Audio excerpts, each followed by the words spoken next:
साथ सबका विकास, इस नारे के साथ ये सरकार आई और उसमें बाद में जोड़ा गया सबका विश्वास। लेकिन क्या अल्पसंख्यक समुदाय में देश में सरकार पर सबका साथ, सबका विकास, सबका विश्वास के नारे में भरोसा जगता है? उत्तर प्रदेश के चुनावों में क्या फिर से हिंदू मुसलमान का खेल हो रहा है? कौन हावी दिख रहा है? क्या सोचता है इस पर मुस्लिम समुदाय? इन सब पर चर्चा करने के लिए आपका स्वागत है पंचायत में हमारे साथ जमीयते उलमाए हिंद के अध्यक्ष मौलाना महमूद मदनी साहब। पहला सवाल आपसे, आपको लग रहा है आपको सबका साथ, सबका विकास, सबका विश्वास इस सरकार पर है, मौजूदा सरकार पर? नहीं, नहीं है, नारा है, बस सिर्फ नारा है। सिर्फ नारा। क्यों? 5 वजह। 5 वजह एक साथ? आप बताएं, जितनी वजह आपको बतानी हो। देखिए, जो जिस तरह से हमले हो रहे हैं, और ये आज का नहीं है, पिछले 7 सालों में अगर आप देखें तो मॉब लिंचिंग के इंसिडेंट्स हुए। कानून ने जिस तरह उस पर अपना काम करना चाहिए अपना काम नहीं किया। फिर एक ही पार्टी के लोग एक खास अंदाज में टिप्पणियां करते हैं, उससे आइसोलेशन होता है। वो हो रहा है, ये दूसरी बात है। आइसोलेशन आप कह रहे हैं कि मतलब देश में मुसलमान अपने आप को अलग थलग पा रहा है? अलग थलग करने के प्लानिंग के साथ ये काम किया जा रहा है। अच्छा। फिर ये होता है कि नफरत का जो भाषा है, जो भारत की रूह के खिलाफ है, रूह समझती है, आत्मा के खिलाफ, उस भाषा का जिस तरह इस्तेमाल किया जाता है गाली देने के लिए उनको जिनको एक समुदाय अपना सब कुछ मानता है। किसको क्या, ये समझाना पड़ेगा, इसमें संकेतों में हमारे प्रॉफिट हजरत मोहम्मद सल्लल्लाहु अलैहि वसल्लम, जिनके लिए हमारा सब कुछ है, हाँ। उनको गाली दी जाती है। किसने दी? कहाँ दी? बहुत जगह हुआ है। इतना बढ़ गया ये मामला, इतना बढ़ गया कि बाकायदा जुलूस निकाल करके गालियां दी जाने लगी, नारे की शक्ल में होने लगा। एक बीजेपी नेता का नाम बताइए जिसने ये किया हो। मैं बीजेपी नेता की बात नहीं, बीजेपी की तो बात ही नहीं कर रहा हूं मैं। आपने तो सरकार पर आरोप लगाया ना। सरकार का इनएक्शन, सरकार का इनएक्शन। एक बात बताइए, एक बात बताइए। नहीं, हरिद्वार पर नहीं आऊंगा मैं पहले, ठीक है, क्योंकि ये हरिद्वार तो एक अभी का है, लेकिन मैं तो पुराना आपको सिलसिले से जो हो रहा है उसके बारे में बता रहा हूं। त्रिपुरा में क्या हुआ? जुलूस निकाला गया और जुलूस में गालियां दी गई और कोई एक्शन अभी तक नहीं हुआ है। आप देख लीजिए, इतने दिन हो गए हैं, अभी तक कोई एक्शन नहीं हुआ है।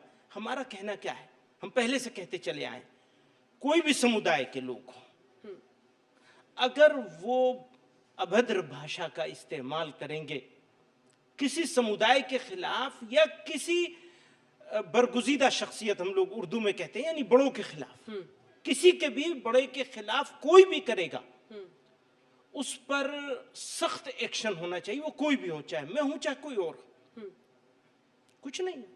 चलिए, अब मुझे ये बताइए कि आपने त्रिपुरा का जिक्र किया और आप हरिद्वार पर भी आपने गृह मंत्री को चिट्ठी लिखी, अमित शाह को जी। बिल्कुल। हरिद्वार पर इनएक्शन क्यों है? वहां पर मुसलमानों के खिलाफ बोला गया है। त्रिपुरा वाले मामले पर तो मैं जाकर मिलकर उनको कहकर आया। क्या वादा किया उन्होंने? कमिटमेंट किया कि कल शाम तक हो जाएगा सब, आप निश्चिंत रहिए, मैं आपके मत का हूं।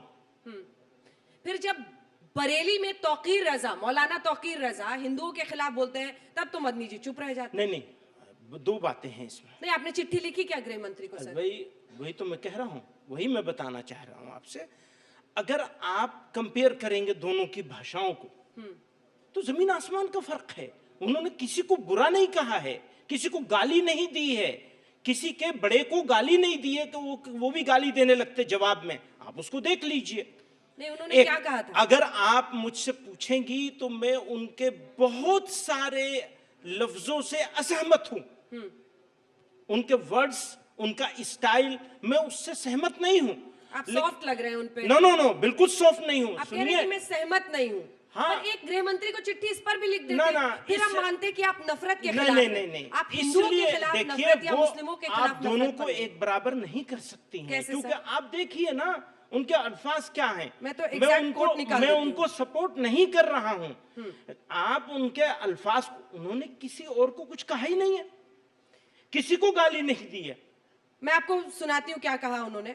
जी 20 लाख मुसलमानों, ध्यान से सुनिए, मुझे डर है मेरे हिंदू भाई कि अगर मेरा युवा कानून को अपने हाथ में ले लेगा तो तुम्हें भारत में छिपने की जगह नहीं मिलेगी। हाँ, मैं इससे बिल्कुल पूरी तरह असहमत हूँ, ये आपको पूरी हल्का तरह लग रहा असहमत है? हूँ मैं। और ये भाषा जो है बिल्कुल नामुनासिब है। इसी पे मदनी साहब मैं कह रही हूँ, अगर आपकी नियत नफरत के खिलाफ होती तो आप एक चिट्ठी से गृह मंत्री को इस पर भी लिख देते कि मौलाना तौकीर रजा के खिलाफ आप एक्शन लीजिए। बात वो जो बात आप कह रही हैं और जहां बिठा रही हैं वो मुनासिब नहीं है। एक आप बात कह सकती हैं कि भाई तुम्हारा क्या कहना है, तो मैं अपना मत दूंगा, जरूर दूंगा और दे रहा हूं।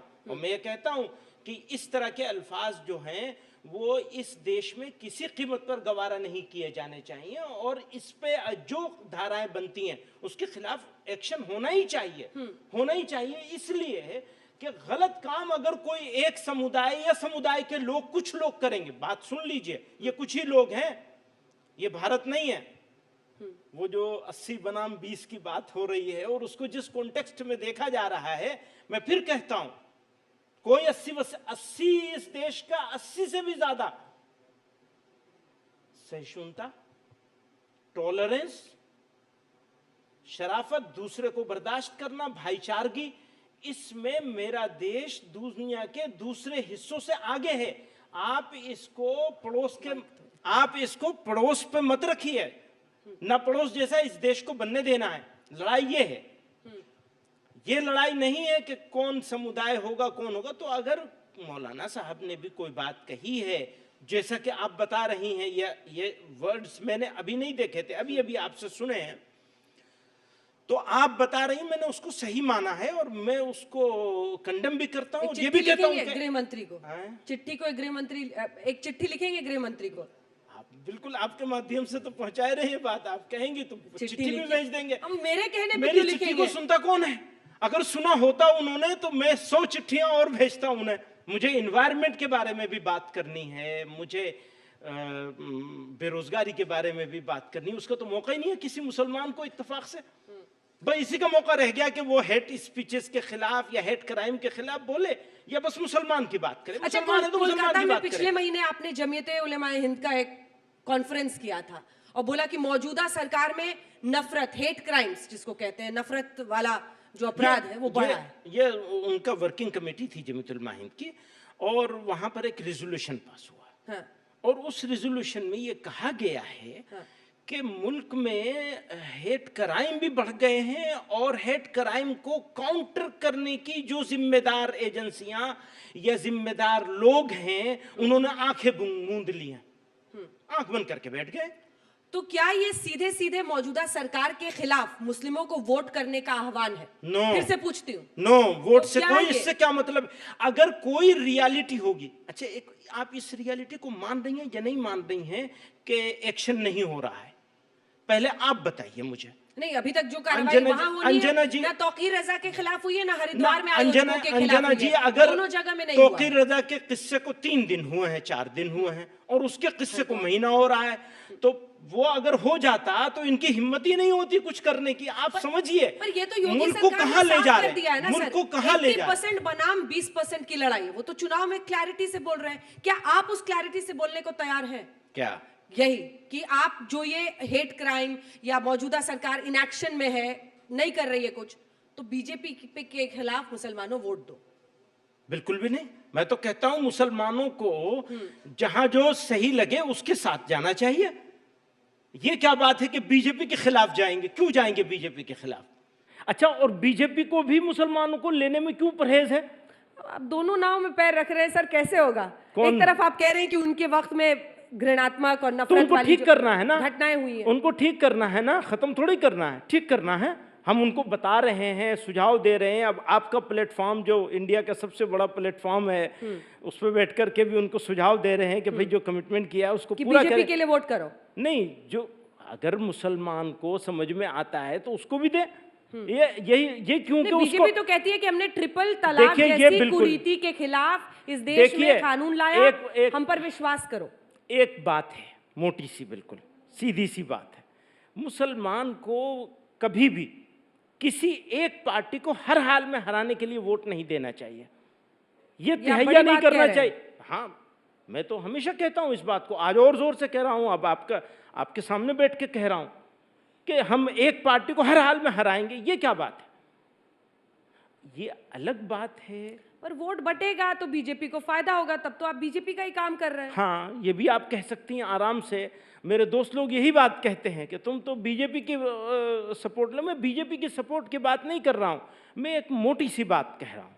क्या है वो कोई मोटी बात? भी एक सोसाइटी का एक बड़ा पार्ट, मुसलमान इस मुल्क की सोसाइटी का एक अच्छा खासा पार्ट है, वो ये नियत कर ले कि इस पार्टी को हर हाल में हराना है, तो स्ट्रेटेजिकली ये गलत मूव है।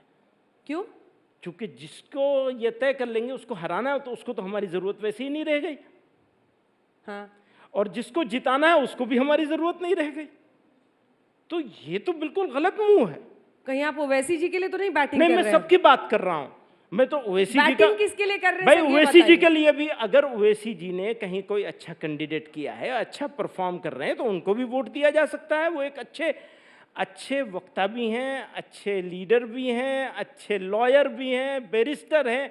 ये अलग बात है कि उनकी बहुत सारी बातों से और उनके बहुत सारे तरीक़ों से असहमति है, लेकिन हम ये भी जानते हैं कि पाकिस्तान की सरजमीन पर जाकर ऐसे ही किसी चैनल पर उन्होंने भारत के लिए जितनी शानदार बातें कहीं, वो भी तारीफ़ किए जाने के काबिल हैं। तो उनको मैं उन्हीं की जगह पे रखता हूँ। देखिए सर, कुछ समझाइए, एक सेकंड, थोड़ा सा समझाइए। अब आपने बड़ा कंफ्यूज कर दिया लोगों को। एक सेकंड। बीजेपी सरकार में है, सरकार जो नफरत फैलाई जा रही है, देशद्रोह किया जा रहा है, सरकार उस देशद्रोह को राष्ट्रहित में, राष्ट्रहित के खिलाफ काम करने वालों के लिए कोई कार्रवाई करने को तैयार नहीं है। मैं इसका विरोध करूंगा, लेकिन मैं टोटल विरोध कैसे कर सकता हूं? कोई अच्छा काम भी कर सकता है। यही मेरा ओवैसी योगी साहब जी के अच्छा बारे काम में। भी कर रहे हैं। ऑफ कोर्स, सारे काम गलत कैसे हो सकते हैं? योगी जी की भी वकालत कर रहे हैं, ओवैसी जी की भी कर रहे हैं एक हद तक। एक मुश्किल ये अखिलेश है, जी, आप लोगों ने, सॉरी मतलब आपसे मुराद आप नहीं है ना, आपका चैनल है, लोगों ने आज के ज़माने में ऐसा कर लिया है कि या तो टोटल विरोधी होंगे या टोटल सपोर्टर होंगे। सरेंडर कर दो, पार्टी में आ जाओ, ओवैसी साहब की पार्टी में चले जाओ, बस उनके प्रवक्ता बन जाओ। कोई भी आदमी, मैं हूं, मैं दो काम मुझसे अच्छे भी होते हैं, दो काम में गलती भी होती है, भूल भी होती है, गलत भी होता हूं। आपका काम क्या है? आप मुझे टोटल निगेट करते हैं। हाँ। या आपका ये काम है कि भाई ये दो काम तुम्हारे ठीक है, लेकिन ये दो कामों को ठीक करो।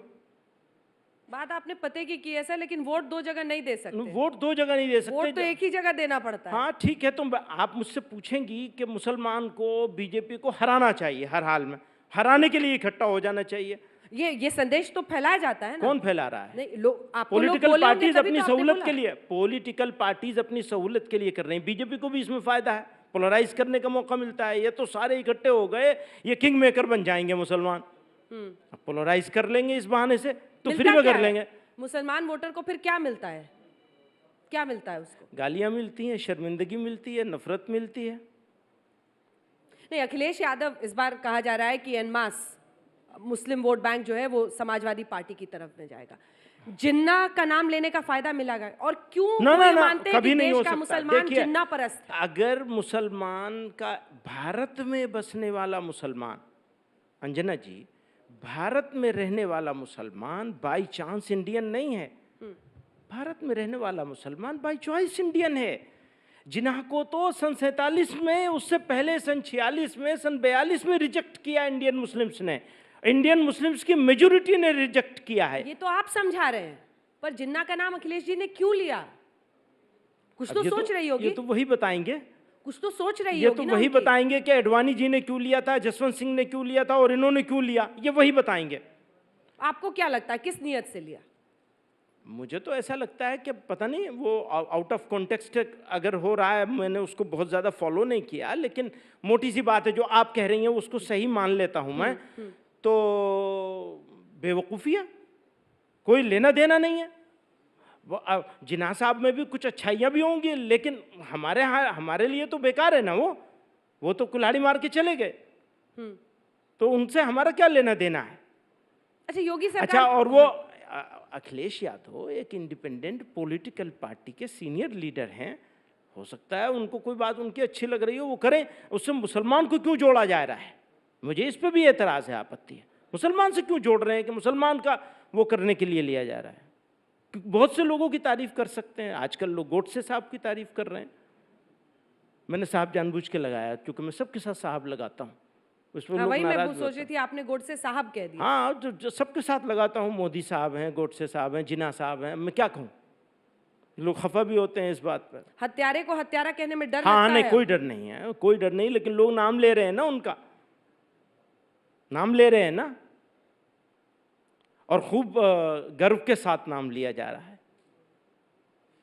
तो इसके ऊपर तो कभी सब्जेक्ट नहीं बना, लेकिन चूंकि अखिलेश यादव बड़े आदमी हैं तो बहरहाल सब्जेक्ट बनना ही था, डिबेट भी होनी थी, और हमारे ऊपर आ जाती है सारी, सब लोड फिर करके हमारे कंधे पे आ जाती है मुसलमानों की। आसान है, कमजोर कंधा है बेचारे का, कहाँ जाएगा, किसके सामने रोएगा, कहाँ जाएगा, किसके सामने रोएगा, कौन सुनेगा? वो खिलौना बनने के लिए अगर कोई तैयार हो तो क्या किया जाए? सुनेगा कौन मेरी चाकदामानी का अफसाना, यहाँ तो ऐसे ही हो गया, कौन सुनेगा? फिर से कहिएगा, क्या कहा आपने? सुनेगा कौन मेरी चाकदामानी का अफसाना, मेरे फटे हुए दामन को कौन देखेगा? यहाँ सब अपने अपने तो फटा हुआ दामन क्यों रह गया हैं। आजादी के इतने साल बाद भी मुसलमानों का? देखिए, मुसलमान पॉलिटिकली तो जैसे मैंने कहा, वो किसी इन ब्लॉक किसी एक पार्टी को हराने के लिए नहीं जाना चाहिए, उसे भले जिताने के लिए जाए, हराने के लिए नहीं जाना चाहिए। ये नियत नहीं होनी चाहिए कि इनको हर हाल में हराना है, नो, जिताने के लिए हम आएंगे, किसी के साथ भी आ सकते हैं। तो ये तो एक पॉलिटिकल बात है, लेकिन इस मुल्क में जितना क्रीमी लेयर था इंडिया का, सन 47 में वो इंडियन मुस्लिम्स को छोड़कर, इंडियन मुस्लिम्स का जो क्रीमी लेयर था वो इंडियन मुस्लिम्स को छोड़कर पाकिस्तान चला गया था। यहाँ तो गरीब लोग रह गए थे, जो रह गए थे उन्होंने इस मुल्क में 70 सालों में 75 सालों में जो अचीव किया है वो एक बड़ी खूबसूरत दास्तान है, उसको छुपा के रखने की कोई ज़रूरत नहीं है। और शुक्रिया अदा करना चाहिए उस प्लेटफॉर्म का जो इंडिया ने हमको दिया इस मुल्क में। हमने बहुत कुछ अचीव किया इस मुल्क में।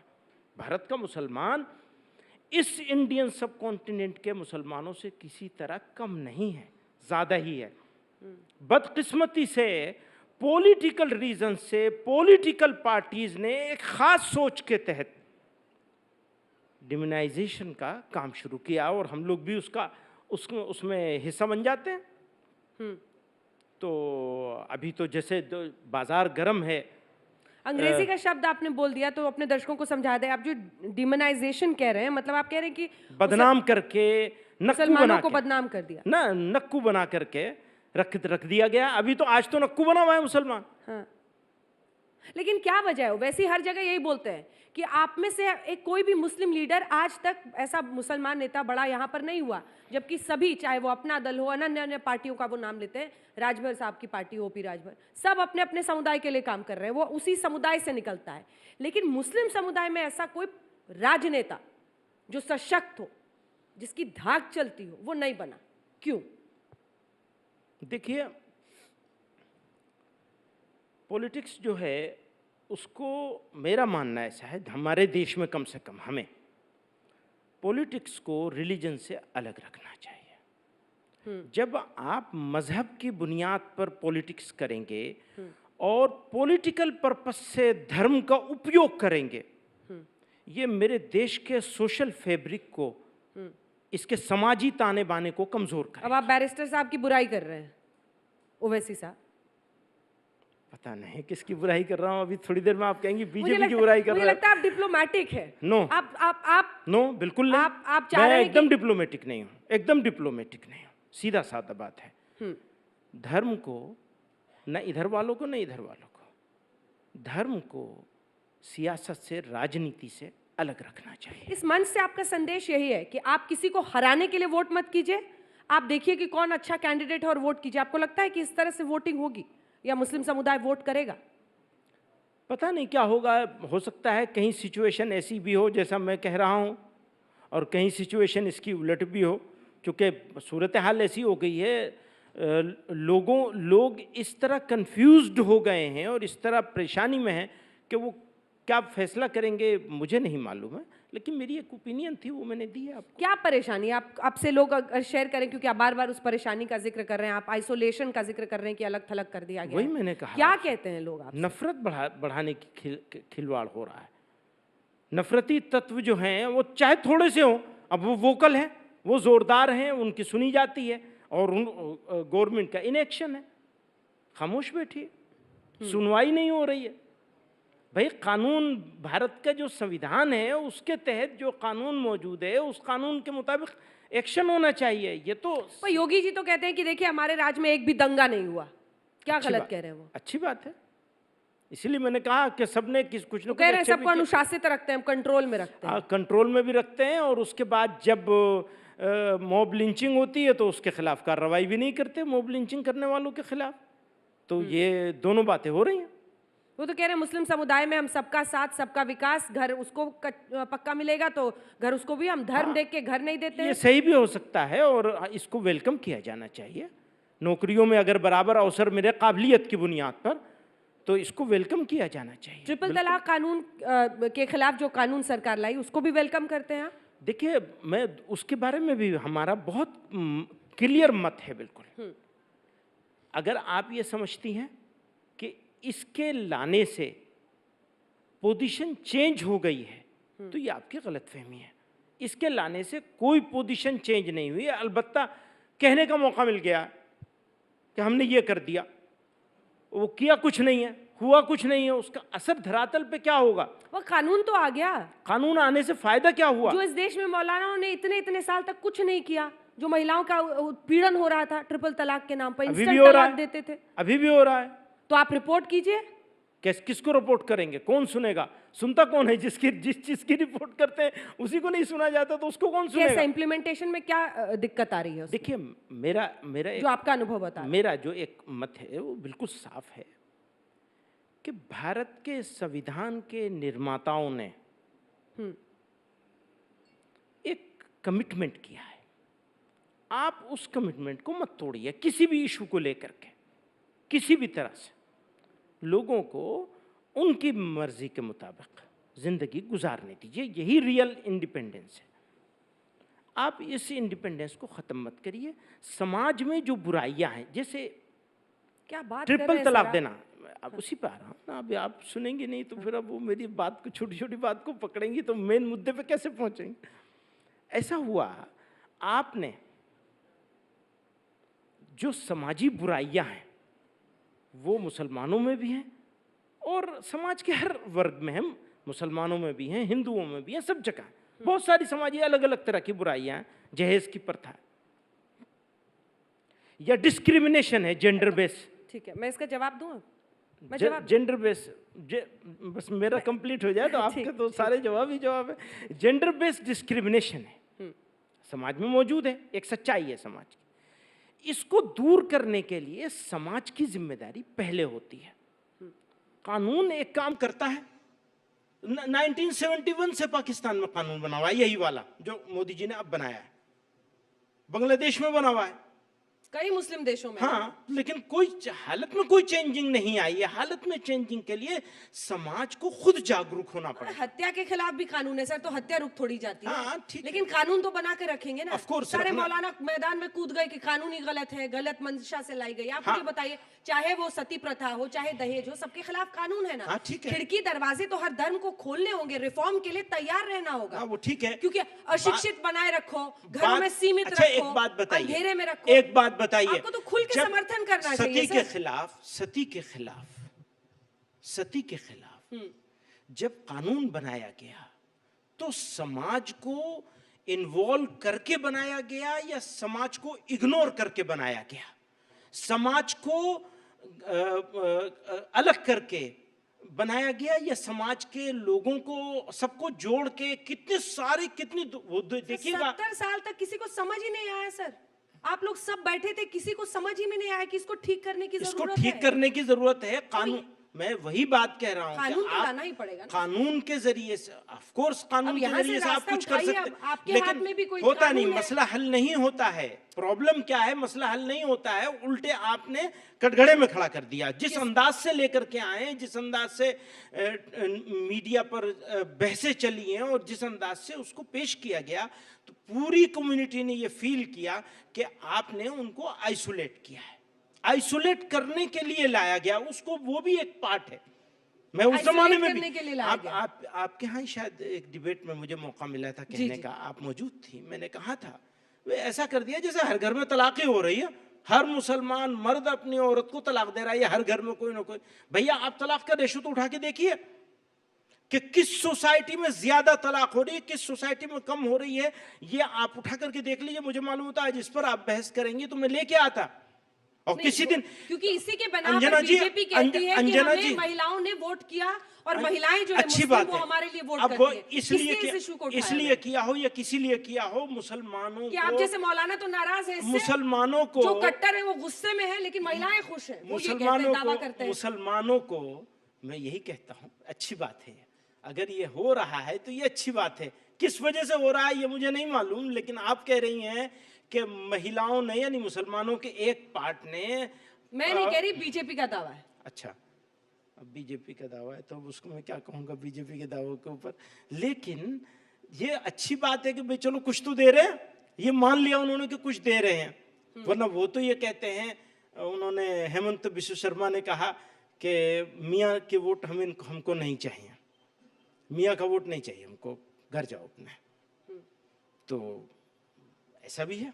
80% 20% वाला वही तो खेल है। फिर इसको समझने में क्या दिक्कत है? योगी जी भी कह रहे हैं कि 80% बनाम 20% का। अच्छा कह रहे हैं वो, उसको कैसा इंटरप्रेट कर रहे हैं आप कह रहे हैं क्या? योगी जी ने कहा है कि 80% बनाम 20% का ये चुनाव है। 20 का मतलब कैसे इंटरप्रेट कर? 20 का मतलब आप मुसलमान बता रहे हैं। बताइए आप इंटरप्रेट कैसे कर रहे हैं? पता नहीं, मैं तो ये कहता हूं कि मैं तो ये समझता हूं कि वो ये समझाना चाह रहे हैं कि इस देश की भी 80% जनता मेरे साथ है।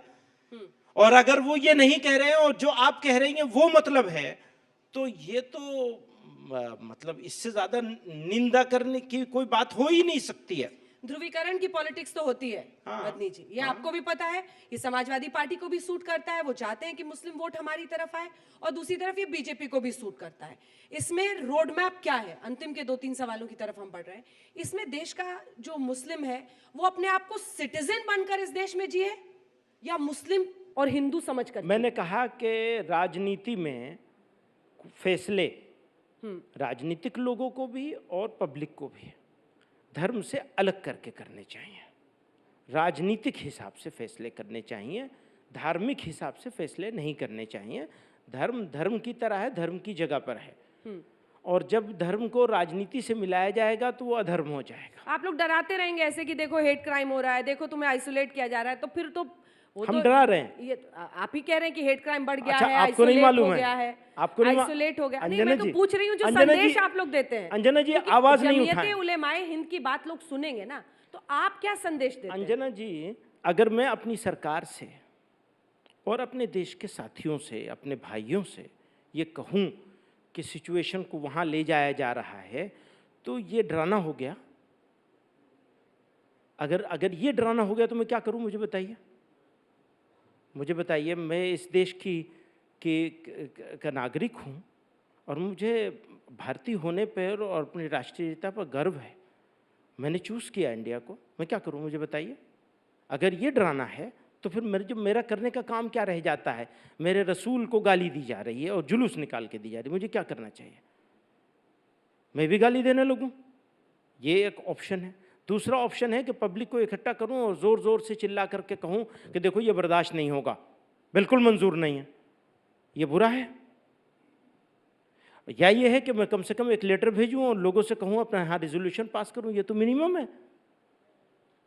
अगर मैं पब्लिक इकट्ठी करके भी कहता हूं और ये कहता हूं कि मुझे आओ मार लो, चलो तुम्हारी तमन्ना पूरी हो जाए मेरे मारने से, तो मेरी देश की एकता और अखंडता के लिए मेरी जान चली जाए, मुझे परवाह नहीं है, अगर मैं ये कहूं तो इसमें क्या बुराई है? फेयर। लेकिन क्या आप तौकीर रजा के खिलाफ भी रेजोल्यूशन? भाई देखिए, बात वहीं घूमकर फिर सुई अटकती है। वही मैं कह रहा हूं ना कि आपने जो सुनाया मुझे वो मेरे लिए बिल्कुल वो है, और वो जैसा आप सुना रही हैं ऐसा है, तो मैं पूरे जोर से कहता हूं इसको बिल्कुल बर्दाश्त नहीं किया जाना चाहिए, उसके खिलाफ भी एक्शन होना चाहिए। एक्शन कौन लेगा?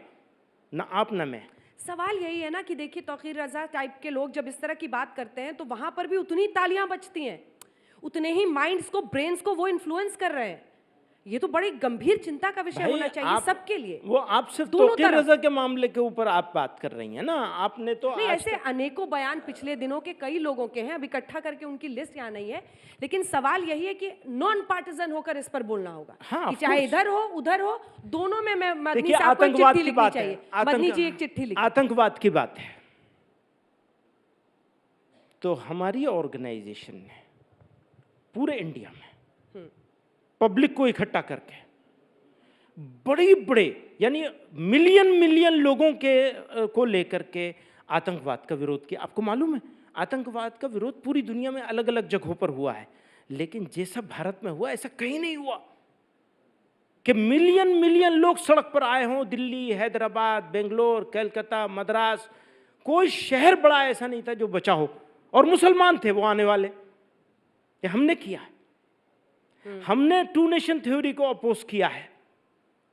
हमने भारत को अपना घर, हमारा घर था, है और रहेगा, और अपने घर की रक्षा करना भी हम जानते हैं। हमसे ज्यादा कौन जानेगा इस घर की रक्षा करना?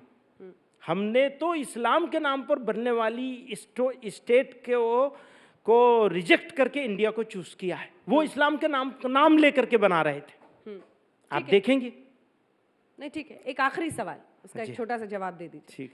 अपने आप को वोट बैंक बनने से मुस्लिम समुदाय कैसे बचा सकता है, बच सकता है? मैंने कहा ना, सबके साथ रहना चाहिए। आपने कहा औरतें जा रही हैं उनके साथ, बहुत अच्छी बात है, मोस्ट वेलकम, बढ़िया है। और क्या तरीका होगा? सबके साथ होना चाहिए। जहां जो सही हो, जो सही लगे उसके साथ जाना चाहिए, और किसी एक पार्टी के साथ दुश्मनी का कोई मतलब नहीं बनता है, कोई मतलब नहीं बनता है। बहुत बहुत धन्यवाद आपका। शुक्रिया। मौलाना महमूद मदनी जी हमारे साथ थे, जिनका ये कहना है कि किसी भी एक पार्टी से मुस्लिम समुदाय को दुश्मनी नहीं करनी चाहिए, और ये एक तरीका हो सकता है वोट बैंक की एक मकड़जाल में फंसने से बचने का। आप देखते रहिए आज तक।